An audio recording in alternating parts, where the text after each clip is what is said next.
بسم اللہ الرحمن الرحیم۔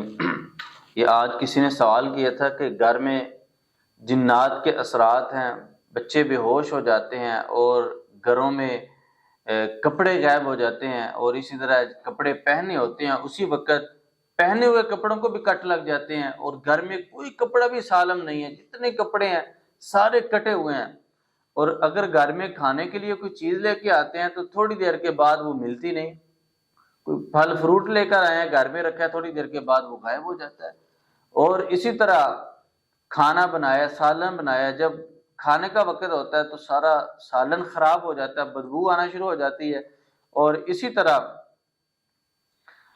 گھر میں لڑائی ہیں، جھگڑے ہیں، تو یہ اسی طرح گھر سے چیزیں بھی غائب ہوتی ہیں۔ یہ کافی چیزیں انہوں نے پوچھی ہیں، تو یہ گھر میں شیاطین جنات کی علامت ہے۔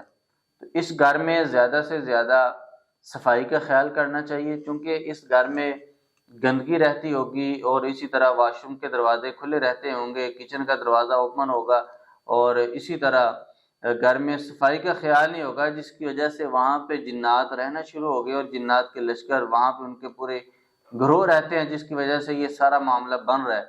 تو سب سے پہلے نمبر پہ گھر میں صفائی کا خیال کریں۔ دوسرے نمبر پہ گھر میں کثرت سے چلتے پھرتے آپ سلام کریں۔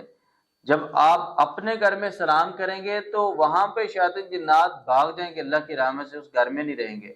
اور اسی طرح اس گھر میں جو بھی چیز آپ نے رکھنی ہے، بسم اللہ پڑھ کے، آیت الکرسی پڑھ کے رکھنی ہے، جو بھی چیز آپ بسم اللہ پڑھ کے رکھیں گے تو اللہ کی رحمت سے وہ چیز غائب نہیں ہوگی۔ آپ ہر کام سے پہلے بسم اللہ پڑھیں، تو اللہ کے نبی کا فرمان ہے، ہر کام سے پہلے بسم اللہ پڑھیں۔